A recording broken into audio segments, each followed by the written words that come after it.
Welcome to Decades of Horror, the 1970s.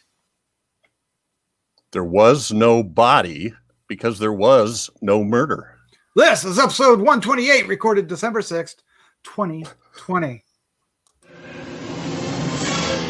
Gruesome Magazine.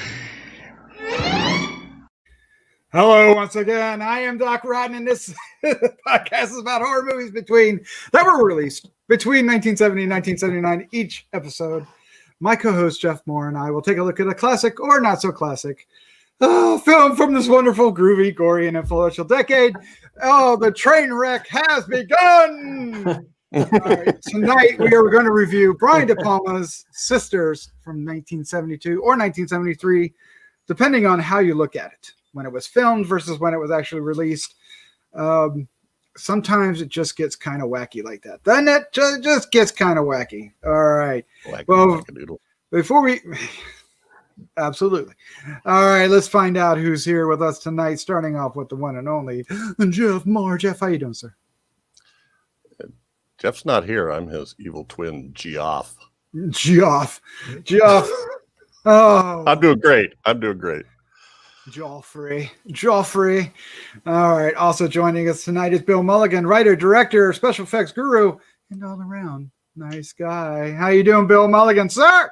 Doing better. I had a little spot of bad reaction to a vaccine earlier this week, but it took a few days and back in the saddle again. So yeah, and you might be getting another vaccine later on this God willing. Yes, let's don't start a panic.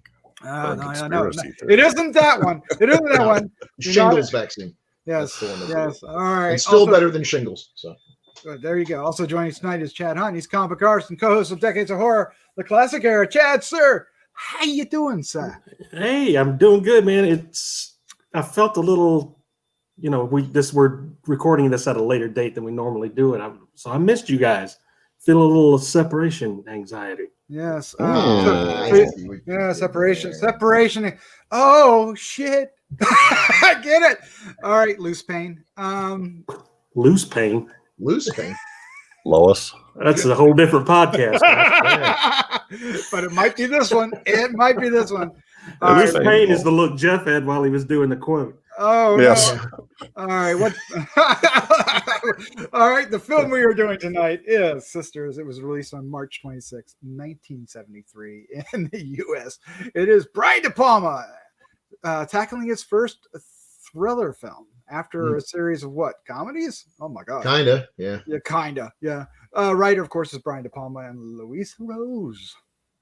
The cast includes Margot Kidder. There's a name you haven't heard in a while. Jennifer Salt, Charles Durning, William Finley, Lisle, Wilson, Barnard, Hughes, Mary Davenport. Tagline is, "What the devil hath joined together, let no man cut asunder."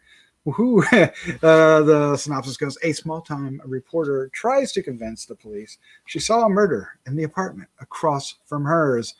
All right, if that doesn't sound like a familiar synopsis from an Alfred of some sort, there might be a reason. There might be a reason why Brian De Palma started getting this reputation as being a Alfred Hitchcock hack, but he is actually much more than that. And this is the first film for us to discuss that. We've discussed a few of his films that he's done in this decade. That we have, right?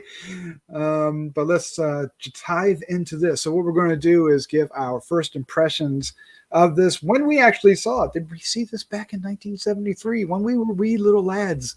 Or did we just see it for the first time recently? Let's do that. Who is going first? You know what, Jeff? You're going first because this was your pick, sir. So let us know. When did you first see this film? Literally, I just saw this a couple weeks ago. Not for any desire to not see it, just one of those on the list that I kept wanting to get to, and wasn't sure if I wanted another, evil twin, phantom twin story. So, but yeah, my first episode on 70s was Carrie.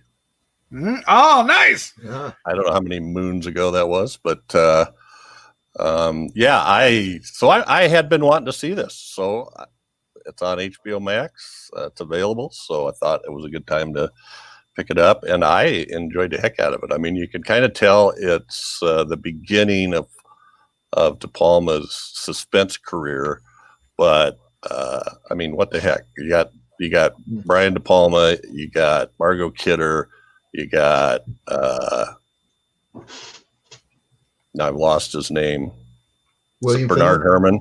The music. Yeah, Bernard Herrmann. Right. Bernard Herrmann, and you know, I thought that played a lot into it. Although there was one particular strain that got kind of overused towards the end, at least for my ears. But it really helped the film. And Jennifer Salt, who is, and there's a lot of interesting background to these people during this movie. So I enjoyed it, and it's got one of the things that really scares me personally, which is, and don't tell me, well, I do know why, but anyway, the idea of getting committed, even though you're not crazy, and not being able to get out. No, I totally get why that's on your mind. All right, let's find out what the rest of the crew think. Lois Pain, you're up next. What? When did you first see this, and what do you think? Tell us, Luce. Well, I'm changing this. Anyway, this is the first time I've seen it, and even though I was aware of it, but I hate evil twin movies. I just don't like them. Not like them. I don't like them very much. There's a discussion there to be had. That's for certain. Yeah, I don't care for them too much. Well, it played out, and the look of it looked like a TV movie. It was shot almost like a TV movie in some places. So it made me go back and look and see if this actually was a TV movie at some point, but it wasn't. I did notice a lot of the Hitchcock takes, a lot of scenes of characters looking out the window and watching other characters below. So yeah, it had a lot of Hitchcock stuff in there, and the music sort of pulled that all together with the Hitchcock vibe. So, but as far as what I thought of the movie, I thought it was a decent thriller. There was some weird stuff going on in there that I have no idea what was going on, but all in all, I enjoyed it. It was a pretty suspenseful flick. It was cool to see Margot Kidder, in her younger, even younger than she was in Superman. So it was cool to see her in the role, and she played it really well. I thought she played that really well.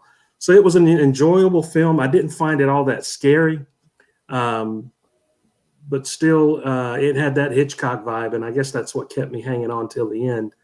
Waiting to see what would happen at the end. But we'll get into it. We are. That's what we're here for, right? Mm-hmm. All right, Phil Mulligan, sir. When did you see this, and what was your first impression? I would have seen this in early 80s when I was in college at a local theater. It was one of those wonderful theaters that showed different double feature or triple feature every night, and with a theme. And the theme for this night was Brian De Palma, so I got to see the film I really wanted to see, Phantom of the Paradise. And nice. They tossed in Sisters as well. And I was very impressed that here were two completely different movies, very different vibe, very different feeling and everything. But you could sort of see the energy that his early films, the comedies aren't very good, but comedies from that era don't really work for me too well these days. He has that student filmmaker aesthetic, he's obviously watched every Hitchcock movie ever made. I think he's really been unfairly stereotyped as a derivative filmmaker, somewhat earned, but largely not. And people would just look for reasons to say, well, that's just a ripoff of Hitchcock. This one's got people with multiple personalities. It's a ripoff of Psycho. I mean, that's a trope that's in a lot of movies that people don't accuse of ripping off of Hitchcock. Hitchcock did a lot of movies. You could probably find almost anything. Just because it's got a bird in it doesn't mean it's a ripoff of the birds. Yeah, this probably has more to do with Rear Window than even. Yeah, it does. I mean, it does. So it has those elements, and people seize on that. I was impressed with the split screen, which I think he went a little crazy with later on. A little split screen goes a long way, but in this one, it made a lot of sense, especially when you're dealing with a split personality and using it to tell the story too. That, you know, we have the one woman who's trying to get the cops there in time, and at the same time we're watching them clean up the crime scene, and these two things are happening at the same time, and they're eventually going to converge. That's cool. That's a good use of split screen. I think in some cases, like in Carrie, I thought it was a little over the top, although I love Carrie. And then there were times where he was using it. It became his thing. So, but I think it holds up. I think it's great seeing Charles Durning and Margot Kidder is so beautiful in this movie, and you know, very vulnerable, does the role well. At no point, even the first time I was watching it, was I fooled by the big revelation. My default assumption is that if there are twins in a movie, they are not really twins. One of them is a figment of the other's imagination. You know, even if that's not the case, you know, I fully expect that one day the Olsen twins will be revealed that there was only one Olsen, and she's the surviving member of the Olsen triplets, and all the other Olsens were just in her mind, and she was sharing this with the rest of the world. It's just so typical. So, you know, no revelations were going to shock me here, but the style of it and everything, and just some of the wonkiness, the fact that so much time is spent literally to the end of the movie with this the couch is going to be a big deal. If the couch is everything's going to twist around with the couch, everyone thinks so, and it's nothing. It has no significance. It might as well have been burned or tossed in Canada. And the fact that Charles Durning's going to maybe spending the rest of his life waiting for someone to pick up when did that end? What a crazy choice for an ending. But it's a weird movie. It's a weird movie, and any movie with a William Finley is a weird movie, and almost certainly a Brian De Palma movie, because apparently that's the only filmmaker he worked with. And I don't know why, because he's great. He's awesome. He was awesome in this. He was awesome in Fan of Paradise. I walked out of that double feature saying, man, I can't wait for the next William Finley movie. This guy's a superstar. Nope. And no. Not that we don't like him. I love him. He had such range. Why was De Palma literally the only person using him? I don't know. I don't know what the story is. I don't know. All right. Well, for me, it's surprisingly, this is one of the few films I had never seen from the 70s. Well, not few. I mean, there's probably lots, but this is one of the more higher profile ones that I never sought after. I'm not a fan of Margot Kidder. So it's not one that I was like, I was dying to see. I just never have. I knew about it. Of course, we all know about it, right? I don't even think I've seen the remake. Thank goodness. So I saw this, I guess, got about a week or so ago when we're preparing for the first night that we were going to do this, and had to miss it. And, it's legit. It's a perfectly fine Brian De Palma film. I was surprised to find out, later that this was his first thriller, because it is incredibly competent as a thriller. I don't know if I necessarily like this movie though. I mean, is that weird? Is that weird? No. It's fine. It's more interesting because you can see his talent blossoming, right? You can see this, knowing that this is his first thriller. You can see that, wow, this is a huge step for his career. You can see it's a huge step in what's to come in the later 70s. I mean, we've covered, I think, every other film he did in the 70s, right? That's horror related. Found the Paradise, Carrie, The Fury, and then Dressed to Kill in the 80s. I don't know if we've done that on the 80s podcast or not, Jeff. Have we? Seems to me like you did, but we still have. I think if we wanted to, we could do. Is it Blow Up or Blow Out? Blow Out. Yeah, Blow Out's good. That's a fun one too. And yes, I mean, split screens definitely is definitely his thing. And The Fury definitely used it, and Blow Out does as well. Dressed to Kill. So it's I mean, I don't hate the movie, and I think Margot Kidder actually does a good job here. She's fine. I think she's better here than she is in Superman. Your ad here, Lois Lane. Yeah, but at Lois Pain, you realize rhymes with Lois Lane, but fits this anyway. Oh, Yeah. that's what No, it was. I honestly didn't get it. You got to explain things to me. I didn't get it. I was wondering didn't if it get was that? a pun or something. I did not get it. No, I don't Oh, get. God. I don't get things like this. I don't. Oh. Ask My my genius wife. is She'll wasted tell you on stories. You sure that shot was in your arm? No, yeah. The hard spot's on your head. Oh, that hard spot. Margot Kidder is an interesting actress. I know a lot of people don't like her because they don't like Lois Lane, but I think it was the way Lois was written in the Superman movies. Yeah. Lois has always been, Yeah. but I thought she was fine in it. And she did go under later in life. She had a lot of challenges with mental illness and everything, which she was apparently able to beat in the end. I saw her at a convention the last couple of years of her life, and it had taken a tough toll on her, but she seemed to be in a much happier place, and then unfortunately passed away too young. But she was very good here, vulnerable. She pulled off the French accent fine. Yeah.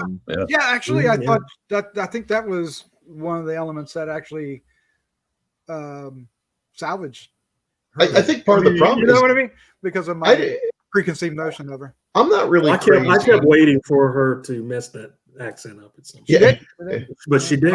I wasn't that crazy about Jennifer Salt, who's an actress I like. I've liked her in other roles and everything. And again, I don't think she did badly in here, but I don't think her character was all that sympathetic. I mean, she seems a bit of a pain in the ass and not always that smart. It annoys me when you have, so the premise is she sees this murder, she calls the cops, she and the cops do not get along, and she doesn't seem that smart about how to go about this. The cops are skeptical and everything. This is when you should be on your best behavior and do the right thing. But she immediately does everything she does just encourages the cops not to take her seriously. Yep.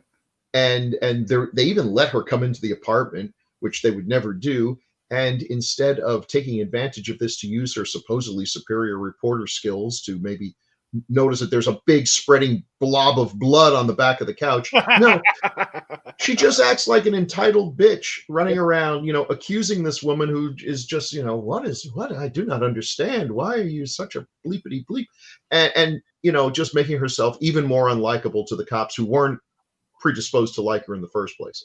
Yeah. So she's acting stupid. She's doing the stupid thing that people do in horror movies when they, they're given the chance to be aware of something, but then they react in a way that makes everyone around them totally think they're nuts. Right. But then we get to be aware of it, and that's weird. But I will support that they let her in, because at that time in cinema and TV, because she was a reporter, you would expect her to be at the scene reporting about it and watching it, because I mean, you look at Kolchak, right? He was that's all up in everything. So because they knew she was a reporter, and that they, it didn't feel like a stretch. Obviously now we all know better, that it's a little bit more strict, but even back then, I mean, it was just so if it had been any other character, I would have been bought. Yeah. Isn't it weird how people in those movies back then, they always have this antagonistic relationship with the cops, but the cops don't do anything to them. It's like, you again. Well, come on in. Let me show you all the evidence. Whereas now you'd expect the cops to take out like a taser in one hand and a bottle of bear spray in the other, and just, bear spray. Yeah. I mean, come on. So, Kolchak didn't know how easy he had it. No kidding. He'd be sore nowadays. Well, the cops were really funny too, though. I thought there was a little bit of comic relief there in how they tried to deal with her, right? Yeah. Or tried to be. I mean, I'm going to book you. There's got to be something in the book to book you with. Yeah. There was a lot of comedic moments, like what was the doctor Emil? When he's carrying all that evidence out and he trips and falls and busts his head on the it seems so. I laugh. I mean, it just made me start laughing because he seemed like such a comedic character, at first. What a strange character he was. Yeah, He was right. He was really just a weird looking guy, creepy looking guy, and he wasn't the. I mean, when she was carrying the cake and fell, Jennifer Salt's character, that wasn't the same place, was it? It wasn't like a slippery spot on the floor or something. No, she for no reason. That was another thing. She finds the clue, and instead of doing what you do when you find a clue, which is don't put your hands all over it, and you got the police right here, you go, hey, come here and look at this clue. I'd pick it up, but that would be something only a stupid person would do. But I have a question, Bill. All right, I have she fits the bill there. She fits the bill there. That's for sure.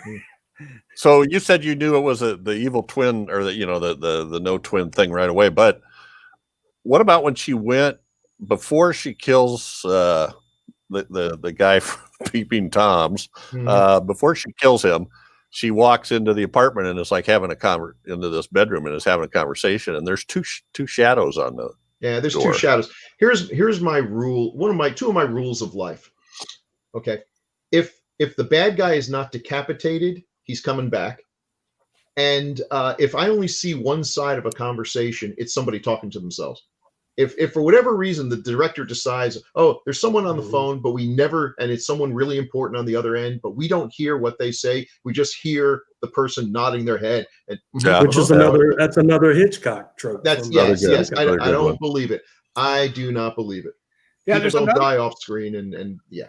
Yeah, there's another thing about this that's very reminiscent of Psycho that we mentioned earlier, and that's the fact that the first 20 minutes or so is following Margot Kidder's character, and then we switch. We don't even meet Jennifer Salt's character, Grace, until after the murder, and then that's a good point. And the guy you thought was going to be the hero gets his groin cut off. And then you don't see that. Right? Yeah. You don't see that kind of thing anymore because everyone, and I have no criticism of this formula because it's a good formula, but all screenwriters now, or most of them, are following the save the cat formula of how to write a screenplay. And one of the big no-nos is introducing major characters past a certain point in time. You see that a lot in earlier movies. You don't see it much anymore. I think the last one that we would all recognize would be Scream. Mm-hmm. Yeah. The last one I'd think of would be Tusk. And people went out of their way to point out just how much they hated the fact that Johnny Depp's character didn't show up until, way far into the movie, and they felt that seemed unnatural. And it does feel unnatural now because we're not used to seeing that. Yeah, but he's not a major character. He takes over the damn movie. The movie completely, goes downhill the second he shows up. But yeah, he feels like a major character because he's, the one guy whose name we knew of. But yeah, and he is, you bring a detective in and everything. But nowadays, I just feel like if they were to remake that movie, if it wasn't Kevin Smith, who still kind of got that student film mentality thing going, there would be an earlier scene where we meet this guy. And when he shows up again later on, it's like, oh, that's the guy who was getting an ice cream cone in 2 minutes into the movie, and we didn't know why that made any sense, but now it does. Yep, yeah, that's true. So, but what about the body in the couch? You ever seen a body in a foldaway couch before like that? Have I ever seen a body in a fold? What kind of a horrific? Used. Yeah, that's last weekend. A used couch? That should be obvious, but I bought this couch from you last week, and I thought that was ingenious. I thought that was cool because when he first did it, I thought that can't fit in there, and I went, wait a minute, they took the mattress out. So yeah. So my relatives had a lot of those kinds of couches, and my sisters and I slept on a lot of those kinds of couches. Yeah, and as kids are liable to do, we often asked ourselves, could we actually fold ourselves up in the couch? And we could. And it was probably not a good idea. And it was the sort of thing you didn't do when your relatives were around because they'd scream and scream and scream. But I totally believe you could do it. And well, I just thought it was a good idea. It's not something I thought of. It's a great idea. This kind of a film. So important safety tip for all of our listeners out there: if you got to get rid of a body, especially now that they've taken that horrible bar that there used to be in the middle, that that was awful. You would just try to sleep. You wake up, you need a chiropractor. You're 8 years old. Once you Yeah. get Same to a reason they certain don't age, have that's those not old working. refrigerator doors where once you're trapped in, you That, can't that get out. disappeared, and the hump that used to be in the back of the car when you sat in the back seat, Yeah, was that yeah. hump. Yeah. And nobody wanted to be in the middle because your knees would be up by your chin because Mhm. no one knows what we're talking about. I don't know how those things disappeared, but thank God for Front engineering wheel and drive. modern technology. Front wheel drive did it all. Yeah, Yep. got rid of that hump. Just awful memories now. Can't get rid of a body so easy these days. Yeah. No, they make it difficult. Gotta up your game. So I thought, what did you guys think of Charles Durning? I didn't. Oh, I love Charles Durning. I didn't like him in this. I love him in a lot of Oh, other I did. roles, but I just. Well, he I was don't know. almost comic relief. I loved how He he was. ran from window to window Yeah. going. Yeah, He felt real. He felt like the kind of detective that this woman could probably afford. Yeah, You're not going to get the That's you're not going to get the Sherlock Holmes of Queens. You're going to get the guy who's just a working class detective, follows around a lot of cheating husbands around with a Polaroid camera, Yeah. and reads modern detective monthly magazines and everything. He's just a working guy. You're not going to get genius, but you know what? He's got a work ethic, and if that means going all the way to Moose Crotch, Canada, and stand up on a telephone pole with binoculars, waiting for someone to go pick up this thing, however long it's going to take until the retainer runs out, he's going to be there. He is not just sitting there sipping Molson's. He's out there doing his job. God love him. We need more people like that. Yeah. Okay. So, can we talk about Jennifer Salt real quick? Yeah, because man. I remember her from Soap. Me too. Yeah, I love that. absolutely. I loved Soap, and I was like, "Damn, she looks familiar. Well, who is she? Mhm. Who is she?" And then I was like, "Oh crap, was it Eunice? Yeah. Eunice? Yeah, Was it yeah, Eunice from yeah. Soap? She was Good stuff. Yeah, I don't remember from anything else though. She was in Gargoyles. Well, With Kinda. Cornell Wilde? Well, yeah, and the Scott Oh, Glenn. yeah, wow. Oh. Yeah. That's about the only other horror. And I think she was in one of the American Horror Story. Well, seasons. yeah, it actually looks like Lisle, she's yeah. moved to writing. She's a producer now. Hey. Writing and producing. Oh, good. She for wrote her. some And episodes of American she's also Horror done Story Ratchet. in 2000. yeah. She's I don't know which executive one that is. producer of Ratchet too. So Yes, good for her. Yeah, and Nip Tuck. So okay, so hey, listen, that tells you. I mean, she seems like she's an intelligent kind of actress, and I think that probably reflects actual intelligence because that's a smart move. Acting is a cruel profession that has a shelf life for the vast majority of actors, and even more so, unfortunately, for actresses. If you're smart, you learn the business. Mhm. And maybe when the roles kind of dry up, you just move. Instead of being the one waiting by the phone for someone to offer you a role, you become the one who does the hiring. Yeah. And it looks like she made that, and that speaks well of her thinking. well, they all kind of. I thought she was roommates with Margot Kidder when they made this. Yeah, they were. Oh, wow. Right. They were. Yep. And he met them somewhere. I saw it in the notes that he met them and he wrote this basically for them. So Wow. yeah. And of course, Mary Davenport is Jennifer's mother. I like the scene with them in the car. I thought that felt natural, and now I know why I didn't realize they were. So that's good. Yeah. Of course, Bernard Hughes is in this, and you know what he hates about this movie? You know what he hates about this movie? All the damn vampires.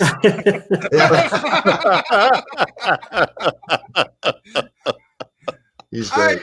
You gotta love Bernard Hughes. When I Love see You've been Bernard waiting Hughes, to say that. Yeah. I have been Yeah. for about a week and a half. Yeah. Yeah. When I see Bernard Hughes, all I think about is Lost Boys. Right. Yeah, it's Grandpa.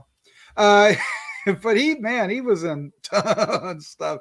105 Oh my credits. gosh, yes. 105 credits. Oh Good my for god. him. I'll bet, without even looking, I'll bet he was on almost every TV show in the 60s, 70s, and He's got 80s. doctor or professor like written all over. He does. Yeah, he does. In fact, he wasn't he in a show called Doc? He was in a show Yes. called Doc. Yeah. It ran for like a Yes. season, and it was one of those shows that was as good as any other successful show of the time. But for whatever reason, time slot or whatever, it didn't work. I think it only lasted one, maybe two seasons. Yeah, him and Mary Wicks. Yeah, I always hate that where you got a show and it's like, well, this is just as funny as Mary Tyler Moore. It's going to last as long, and then it's gone. And oh well. He was Dr. Walter Gibbs in Tron. So yeah. Oh yeah, Doctor everything. Hey, he was on Captain Kangaroo. All right. Not only is he recognizable by his face, but his voice. He has a very distinctive voice. Oh my gosh. Yeah. I mean, it's a great cast. Yeah. Do we know who the detective is? Dolph Sweet? Yeah. We recognize him? Give Me a Break. Yeah. Oh my God. From the Give Me a Break show. He's Chief Carl and Give Me a Break. Oh my God.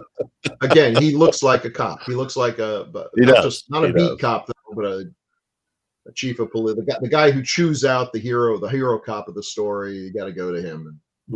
Yeah, he did a few Hill Street Blues and well, newspapers are on my ass. Kolchak's all over the place. Come on. Yeah.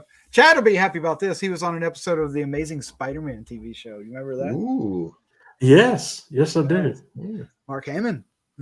I watch that every week. Oh, so did I. It is so bad. It is. It's so bad.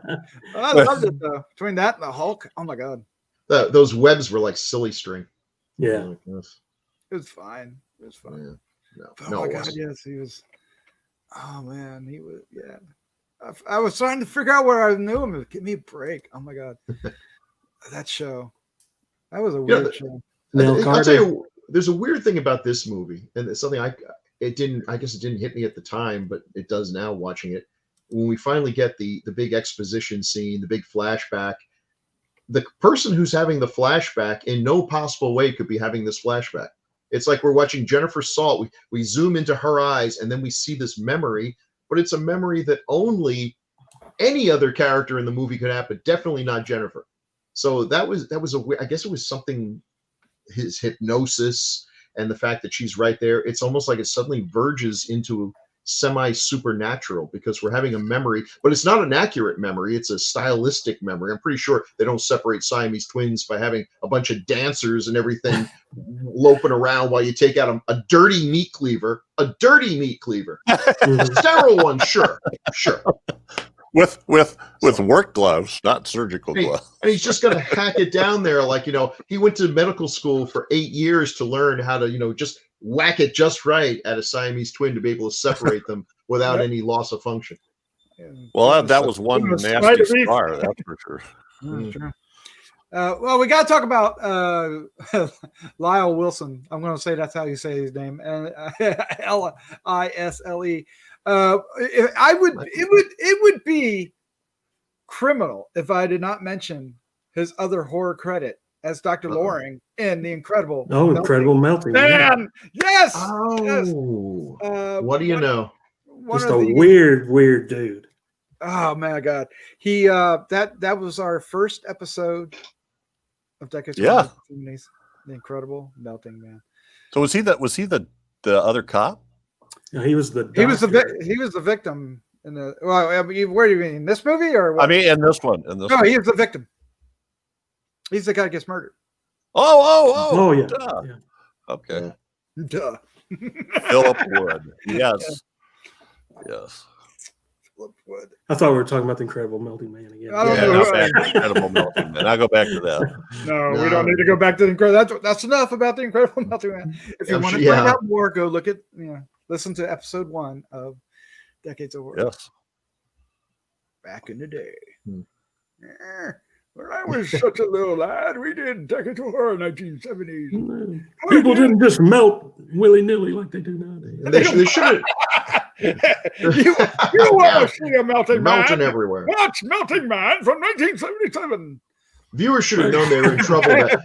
We're doing Decades of Horror, the 1970s. We've got virtually every movie to choose from. There's no repetition yet. Every and the first one you chose was The Incredible Melting Man. Out of all of the ones you could have picked. Yes. Hey, I think that was the goal originally. Everything. I mean, it was the goal. Yeah. You know what we're gonna do? We've branched into movies that people want to watch now that have a good reputation. Yeah, I think we're going to finally hit one of the Holy Grails. The Holy Grails this year. I think in 2021. Whoa. Are we going to finally do The Exorcist? Exorcist. I think it's time. I think so. You Oh my think there's some guy who every week, like, I say, oh, why will it be this week? Will it finally be The Exorcist? Optiman. Damn their eyes. There has been people that very frequently suggest, when are you going to do Texas Chainsaw Massacre? Well, there's that one too. Yeah. That's a biggie. Yeah. So Chad, you mentioned a nice cameo earlier. Oh yeah. Yes. Yeah. I was surprised by this. Oh, Olympia Dukakis, yeah. Yeah. I missed it. She's I almost didn't I- recognize her with the brown hair, because we're always used to seeing her with the gray hair from Steel Magnolias, stuff like that. But Yeah. this is her, and she was very young here, and I was not sure if it was her until she spoke. Then I knew for sure. It was her. Yeah. Oh my God. It was, What does she want? A cake or something? Give her a cake.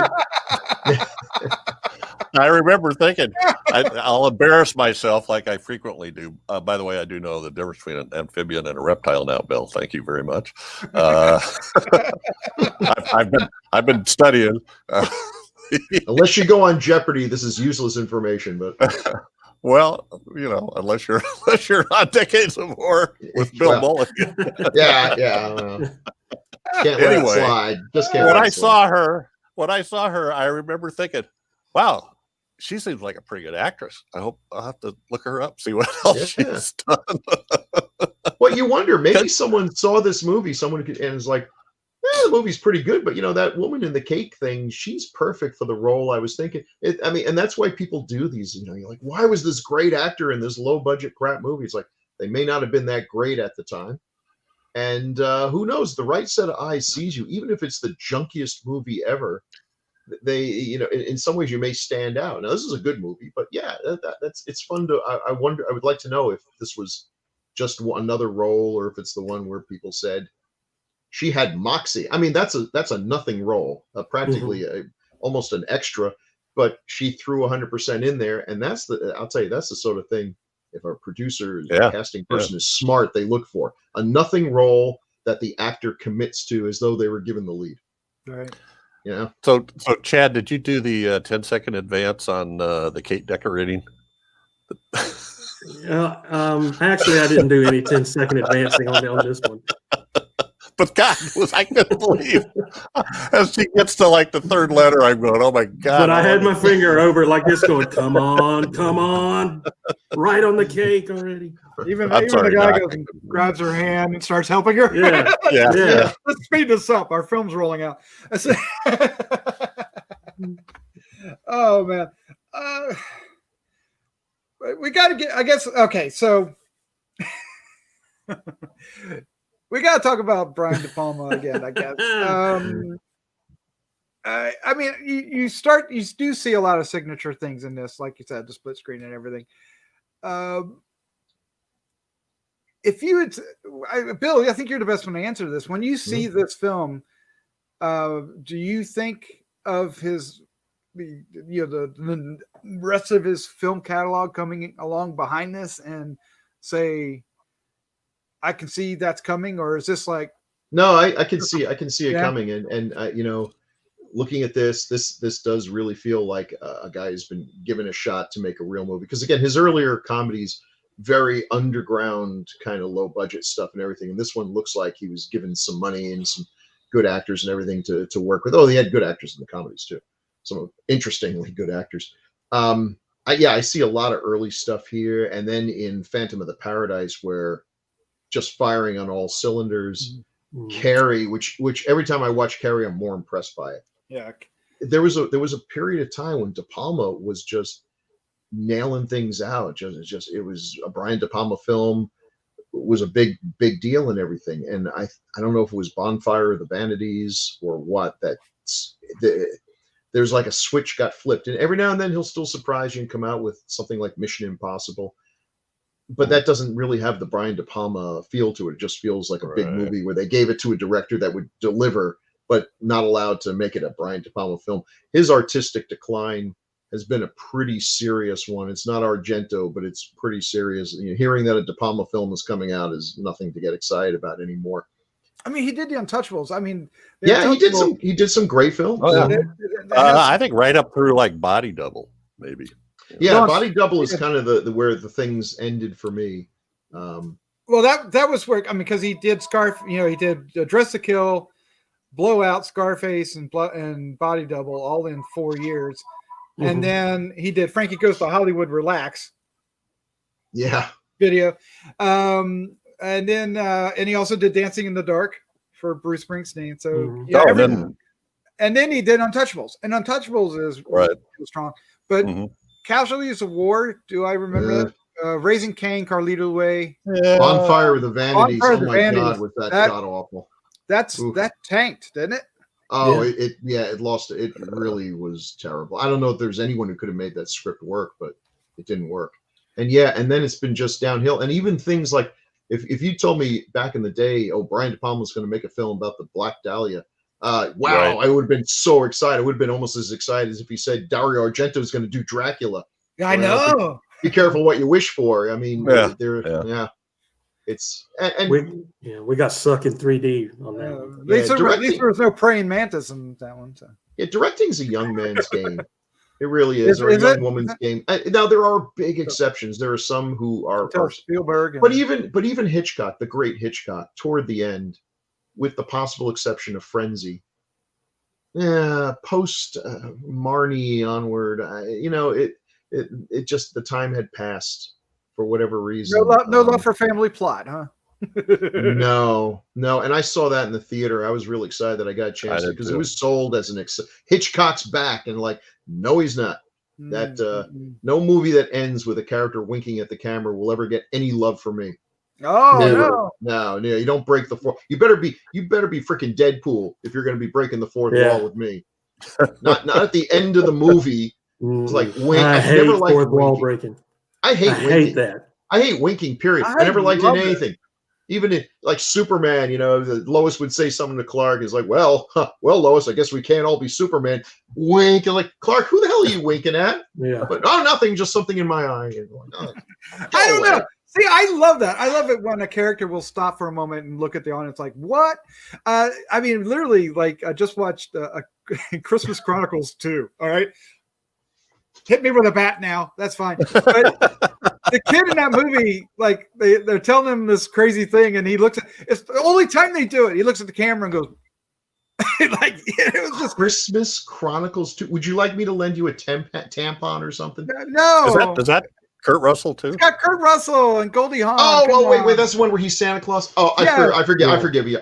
He's the best Santa Claus I'm sorry. ever. No. Come on. My wife watches every Hallmark Christmassy kind of. No, she likes a subset. She likes these ones that take place in a mythical European country where there's a prince and then there's a reporter and she's reporting on the prince and they fall in love and blah blah blah. These things have like 6 sequels, and it's always because of some obscure law in these made-up countries that should have been destroyed during World War II or something. But anyway, they're all I can watch. They're on all the time. It's like okay. Oh, we can literally do a show about Kurt Russell. He goes from we could, yeah. Peter wore tennis shoes to Elvis to every. I'd like to see a mashup of Christmas Chronicles and Bone Tomahawk.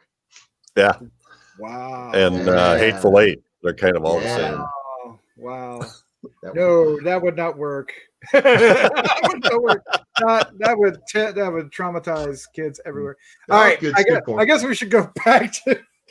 Now we'll let De Palma direct. What movie are we talking about again? All right, I think the blood was really red. The blood was really red and thick. Oh, it was red. The blood changed from person to person too. Well, didn't they? I mean, what did they use back in the 60s and 70s? Because it was always looked like paint. Well, that looked like Hammer blood, Kensington red or whatever. Hammer blood, yeah. It was much too red. I mean, but then there was another scene. I forget which character it was, but they had more realistic looking blood on their hands and oh yeah, what the blood on their hands was a little better. but Yeah. when it was Yeah. gushing out of his leg where they stabbed him, or gushing out of his stomach where she sliced him with the scalpel, It might have been different fake blood. Like blood for gushing's got to be liquidy enough that it flows, and blood on your yeah, seriously, blood on Look your like hands a could be a different kind. Sherwin-Williams commercial. Ridiculous, So, absolutely ridiculous. All right, so there's a big thing I want to talk about as we wrap this up, and this is a huge spoiler, but at the end, our doctor, Will Finley, Yeah, tries to convince Jennifer Salt's character that she's the twin. Right? Is that what they're doing? that seemed to be, yeah. That's But what they I don't- got. But they At don't least convince Danielle that she was the twin. Right. But they don't grab by the balls. They don't quite go. No. They don't go for it. They just kind of.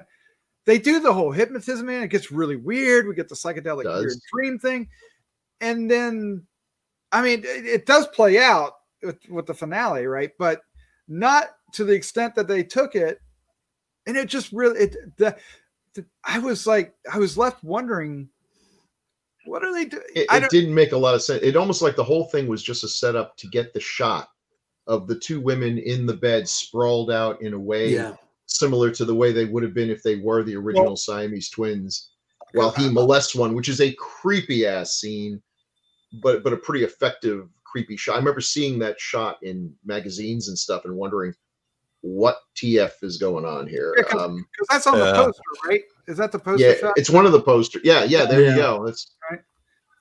So I thought that what he was trying to do, and it's not real obvious, this is thinking about it in hindsight, that the problem with Danielle was that she couldn't let go of Dominique. So this sort of Dominique split personality kept coming back and attacking the doctor. I don't remember his name, Benton or something. Anyway. Emil Breton. Yeah. And so what's the solution? He's trying to get her to identify that Dominic is this other person here, and then was going to cut them apart. And now you're aware, and she's alive, and she's, you can now just be you or something. I'm not saying it was a good idea. Yeah, great plan, Freud. Wow, Jeff. There was This is why we have Jeff on the show. Right. There was a great shot. There was a great shot that I'm trying to remember exactly what it was now, but it was looking like when he was like, over her, almost like molesting her, that came like through his glasses from behind him, and you could see her eyes, and then you saw them duplicated and refracted through his glasses. It was creepy as and we it was one of those that obviously they tried to do that. I don't know who thought of that. They went to great extent to get that weird thing that's a split second, but I thought it was cool. Now this seems crazy to people now, but remember back in that time was when we were getting these documentaries about the horrifyingly awful conditions of insane asylums in New York, where the people were just I forget the name of the documentary that was so famous, but it was appalling. Now the result of which is they just closed them all down and sent these people out in the streets, where now they scream nightly while sleeping on a vent. So, that's kind of what they. That's kind of what they do in the movie, though, right? Yeah. I'm sorry, Doc. No, I was going to say one at a time. All that came to a pinnacle with One Flew Over the Cuckoo's Nest, didn't it? What you're talking about, Bill? Yeah, well, I think that one was said a little earlier, but that's probably the general, the real opinion. One Flew Over the Cuckoo's Nest probably helped the idea that these folks would be better off if they weren't in a home, when in reality they just would have been better off if they were in one that was well run by people who had the resources and the desire to care for them. But that I guess was too far to go. That's a little speech her mother gives about how. They're coming into our neighborhood. They put a madhouse in our neighborhood, and people are just out and about acting like they're real people. Oh man! All right, well, let's wrap this up. Let's give our final thoughts. We're gonna give a score. I guess we're gonna pick a favorite scene. Do we want to do all that? Yeah, let's do it. Jeff, this is your pick, so you're going first, sir. Wrap it up. I like it. I enjoyed it, and I'll probably watch it again. I did because we delayed a little bit, I watched it again today and saw something I hadn't seen before. And I'm going to pick that as my, or two things I hadn't seen before. One was the eyeglasses I just talked about. But for my favorite scene, I'm going to take when Danielle kills Phillip, and we see the shadow of the knife going into his mouth. And then we switch outward and see him falling down.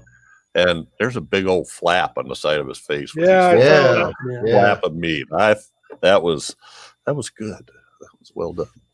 I like that too.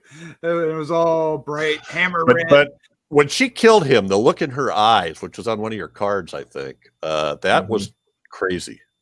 I mean, I just thought that was incredible. She had just she had a crazy look. Yeah, when she pops up with that mouth all twisted. Yep. All right, Chad Hunt, you're up next, sir. Wrap it up. My favorite scene too is the murder of Phillip. That was just that was a white knuckle, suspenseful killing scene, and done very well. I like this movie, and I would say if you like De Palma's movies, it's a pretty good. And you've never seen it, then by all means, watch it. It's a tight little thriller. I like it. I like it a lot. It's not one I would ever seek out to watch again, though. I know that's a weird thing to say, having said I like it, but I just that's where I am with it. I like it, but I'll never watch it again if I don't have to. I'll go with that. All right, Bill Mulligan, you're up next. Wrap it up. I liked it. I like it quite a bit. I mean, I like the energy in this early, watching a young filmmaker who's still full of promise and hope doing stuff. Favorite scene, I kind of love, and it's so awful, the opening Peeping Tom game show, only because this was the sort of absolute crap I remember watching at my relatives' houses in New York City, because they got more channels and some of those channels desperately needed programs. So locally produced game shows where the prize, if you got a set of steak knives, man, you must have won the grand prize. Because I don't know why anyone would appear on these shows. So it was spot on perfect. It was so bad, it was perfect. But my real favorite scene is just the shot, in the dream sequence, the shot that's on the poster of Dominique and Danielle just sitting there, joined just by that little tiny bit, which is how the original twins were, and just the body language and everything, where the one is, sitting up, head held high, looks like she has just a positive attitude about things, and the other one is just, life is crushing her. It's very simple, but it's an iconic shot. It lingers in your head. I can see why they picked it for the poster. It's just great. It speaks volumes and all. So yeah, I think it's a fun film, and it doesn't seem like it's gotten the attention maybe it deserves. I mean, out of the four of us, and we're watching garbage. We're watching all kinds of stuff. Only one of us had seen it until before the last week. Yeah, so I think that's probably way more true for the general public. So if you can find it, because I know it's on HBO Max, but I couldn't find it on HBO Max except online. So I don't know I never know what that's all about. But find it, take a look at it. It's worth it. Yeah, try the search bar. Sorry. I'm one of the ones that, like you said, I consider myself a student of film. I love film. I love watching, especially 70s. Yet this is one I never sought out to watch. I've watched all the other De Palma films of the 70s, but this one I was like, it's fine.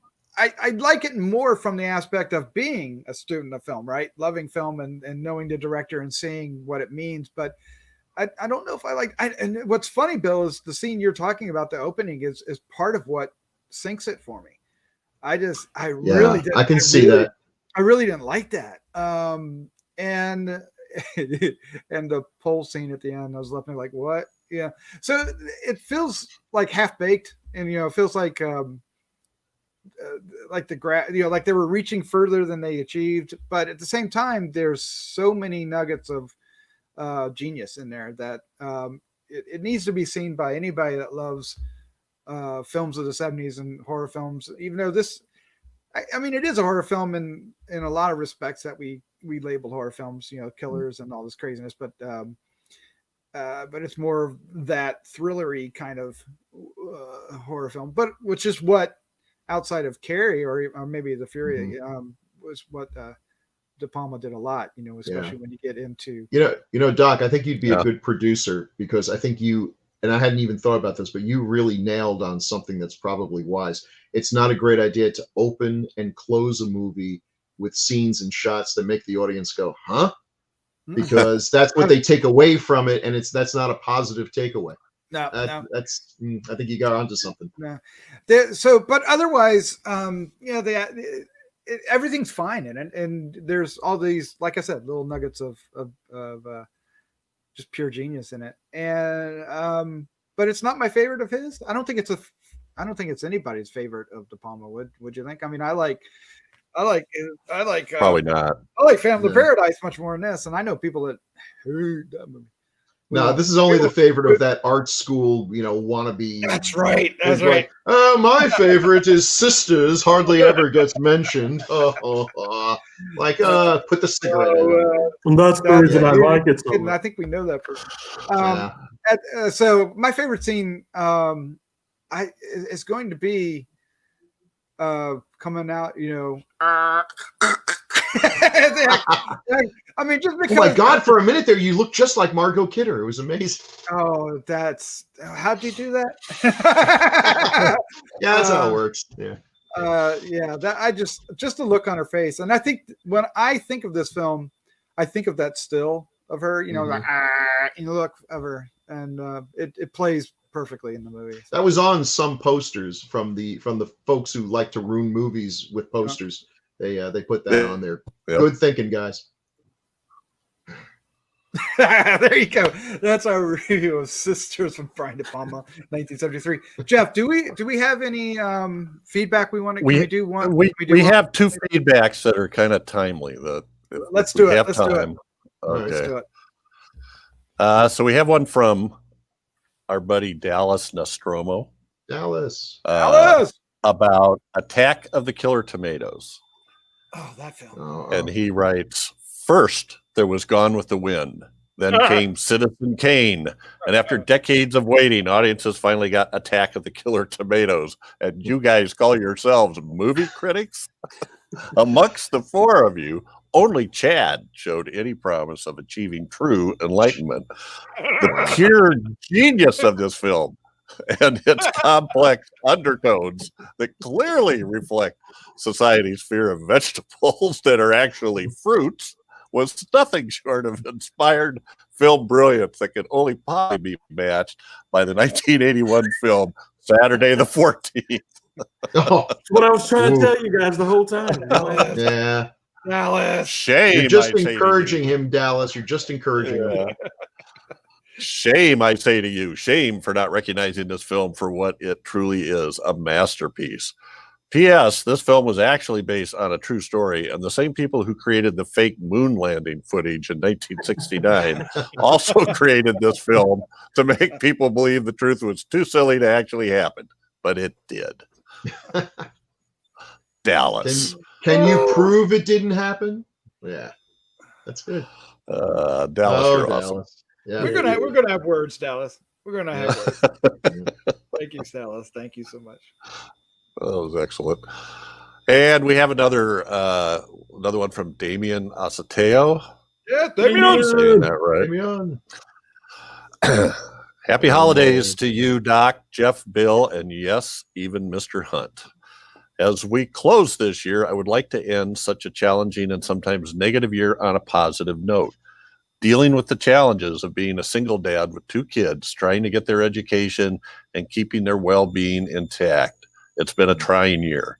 We all had our struggles, but with all that comes some positives, one of which is my connection with the four of you. You guys have helped me keep my faith that there is good in this world and a way to connect and keep my sanity. Waiting every few weeks for a new show has helped in times, and I'm sure for others as well. We all need to laugh and smile and be thankful for our health and the health of those around us. So keep talking about deadly books, deadly sharks, doctors rising from the dead, and yes, even severed heads biting women's tushies. Thank you for being an extended family we are all a part of. Keep reviewing, and we'll see you in the new year. As always, continued success. Much love and respect to the Grue Crew. Damien. Thank you, Wow. Damien. Thanks, Damien. You the man. That is awesome. That's really touching, man. That's it's good to hear. It's good to hear. He's a It good is, guy. and it makes, for me anyway, I mean, that's the way I was before I ended up coming on here, so I'm glad to help, take that on some. I'm happy. That makes me happy that it's creating some, putting something back, I guess. Right. And God bless him. Being a parent with kids in school, Lord. teaching and those parents who are helping their kids out with this and dealing with it. Yeah, it'll pay dividends down the line. It's been rough. It's been rough for everybody, but we can see the light at the end of the tunnel. It's just we got to get through the tunnel. It's still a long tunnel to go. Yes. I just wish my depth perception was a little better. Yeah. Yeah. Yeah. Yeah, exactly. Oh, we got one good eye, so come on. I can't tell how far it is. Yeah. Oh, that light. It could be close. It could be far away. I don't know. It could be a train about to run me over, It could be loose pain. Loose pain. Lose. When I wake up in the morning, I have to deal with loose pain. Ow. Shake it. Stop me now. All right, Please, guys. can we turn this off before? All right. If you've been watching this long and still haven't left because of that joke, Yeah. thank you so much for hanging out with us. Hit the subscribe button down below. Hit the like button. And make sure you leave us some comments. We'd love to hear from you. Jeff, are you pointing or do you want to say something? I'm not really sure what's going on. Next episode. Do we know? Yes, we do. Oh, Grave of the Vampire. oh, that's right. Who picked that masterpiece? Oh, why that would be you, Mr. Bill. Oh Mulligan. man, Grave I don't- of the Vampire. I'm actually how many of you guys have seen it? I haven't seen seen that shit. Okay, I've seen it, but it was I couldn't tell you anything about it. I saw it. I saw it like on 2:00 in the morning on the late night show. I think I remember. I mean, keep your expectations in check and see. I mean, I unabashedly love this film, but it's largely because I'm hoping one day to get the chance to remake it. I hope you do. I hope you do. Yeah, That would be awesome. All right. Well, Very cool. Chad, Jeff, Bill, thank you for joining me tonight. Thank you. Thank Doug. you, guys. Thank you. This was Thanks, a lot Doc. of fun. This was a lot of fun. Let's say goodnight. Night, everybody. Sayonara. Good night, everybody.